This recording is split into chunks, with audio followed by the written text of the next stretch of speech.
Hey guys, it's your girl Vanessa here. Welcome back to another video. I'm going to share with you another awesome recipe that will help you grow longer, healthier, and just generally stronger hair. So if you're interested, you want to make sure that you watch the video and you watch until the end. I want to say a huge thank you if you're a returning subscriber, and if you're new here, please don't forget to click the subscribe button to join the family. To begin with, we are going to need some chia seeds. Now these are very easy to find. You can actually find this in most grocery stores. Now chia seeds are really good for your hair, guys. I use 2 tablespoons, but you can use a little bit more if you want to. Now chia seeds are excellent source of omega-3 fatty acids, particularly the alpha linoleic acid, and also this helps to nourish the hair follicles, promoting healthy hair growth, and also increasing the hair elasticity. So it's very important that your hair is as elastic as possible, because that's what's going to stop it from breaking. So this is really good for giving you the moisture and also increasing the elasticity in your hair. So I added some water and I let that soak for about 15 to 20 minutes. Now I happen to have added too much water for the quantity of the chia seeds that I had, so if I was to go ahead and use it as it was going to be too watery. So I just removed a little bit of the water, which I'm going to just go ahead and throw away. So if that happens to you, it's fine, just remove some of the water and dispose of it. Or if you want, you can add just a little bit more water, sorry, just a little bit less water, and then obviously if it happens to be too thick, you can always add more water if you wanted to. So next we're going to go ahead and add in an overripe banana. Now banana boosts hair growth, is very high in natural oils, biotin, potassium, which deeply nourishes the scalp, promoting healthy hair follicles and boosting hair growth, like I mentioned earlier. So it's very good for your hair. So I added that to the chia seeds, and I'm using my hand blender and I'm just gently blending it until the banana is somewhat blended. Now the chia seeds are not going to fully blend, just because of the nature of it, but we want it to give us a gel, right? So just blend it as much as you can basically, but don't worry too much about it if it's not fully blended, if that kind of makes sense, because it's hard to get it completely smooth, if I'm being honest. So this is what we ended up with. I'm going to go ahead and strain it. Now this process is super important, guys. Do not overlook it, okay? Do not skip it. Make sure that you strain. So I started using just a regular sieve, just to sieve it, because I was just lazy to look for a recap, guys, if I'm being completely honest. But that really didn't do the job, okay, because I had the gel, but it still had some stuff in it, just like you can notice here. So I still had to go ahead and use my recap to strain it. So I'm going to show you guys that in just a moment. Now if you're going to use a recap after doing this process, I would recommend doing it twice, or maybe 3 times, okay, if you can, because the thing with chia seeds is that it's got, like, the gel of it is great, don't get me wrong, but when you put it on your hair, if you haven't strained it properly, you're still going to have some kind of debris left in your hair. So if you're trying to avoid that, I would say it's best to strain as much as you possibly can. So I only strained it once using the recap, but I wish I strained it twice or even 3 times. I'm going to show you what my hair looked like right after I rinsed this off of my hair.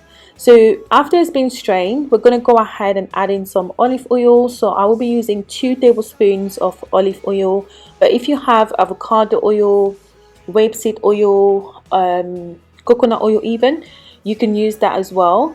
Olive oil is particularly good for your hair because it nourishes your follicles. It also prevents hair breakage, making your hair appear fuller and also healthier over time. So it's really good to add oils to your DIY treatments, because not only it helps to nourish your hair, but it also adds some slip, which is super important when you're deep conditioning, because that just reduces friction and essentially reduces breakage as well. So after you combine that, you mix it well, you're good to go essentially. So you can just go ahead and apply it to your hair. So I'm just showing you guys the application process. My hair right now is very dirty. Okay, like I took out my crochet braids that I had on, and then I'm just gonna do my usual, which is basically pre-pull my hair, shampoo, deep condition, and then style again. And then I would, you know, keep my styling for another 2 weeks or so, and then repeat the same process. Literally, it's really just that simple. So my hair is somewhat finger detangled and already in sections, so I'm just literally taking down each section of the hair and just working this through. Now you don't have to apply water prior to this because it's super moisturizing on its own. So as soon as this touches your hair, guys, you will instantly notice moisture. Like, it's really just that good, especially with the banana in it. Like, trust me, you're gonna love this on your hair. It is so good, and the moisture lasts a really long time. I think it lasted me about a week actually before I felt like I needed to reapply moisture to my hair, which is the longest that sometimes deep conditioning does for my hair, especially the ones that are lower in protein. So yeah, try this out. I'm very sure that you will absolutely love it. So I'm using this as a pre-poo treatment because it's wash day for me, but it's good to use as a deep conditioning treatment. So you would apply exactly the same way as I'm doing here, and then instead of shampooing your hair, which I'm going to do after this, you can just rinse this off of your hair without adding any shampoo, and then you can style your hair as you would normally. Now this is what my hair looks like right now. I did share with you previously that I noticed that my hair is thinning out a little bit, especially towards the end. Like, it's really nice and thick and voluminous at the bottom, and then when it gets like towards the end, it starts to thin out a bit. And I think I know why. Just what, honestly, I've been through a phase in my life where I was really stressed out, so I think that really didn't help my hair. So I'm still keeping it just to see, you know, how that turns out. I might end up cutting it again, but we'll see. I did say I didn't want to cut my hair again, but we'll see anyway. But certainly it's grown so much since I cut it about a year, 6 months ago.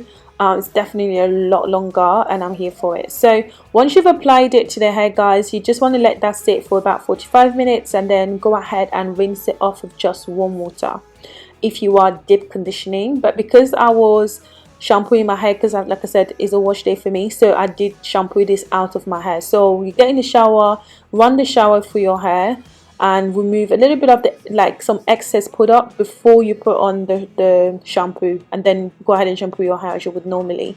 And this is what it looks like after shampooing. You can see the curls are really popping. My hair felt really nice and soft, but can you see that I still have some sort of debris in it? And that just came from the fact that I didn't properly strain this. So I would say take a bit more time to do that. So this is the end of the video. I hope you guys have enjoyed watching. If you liked, thumbs up and subscribe, and I'll catch you in the next video. Bye guys.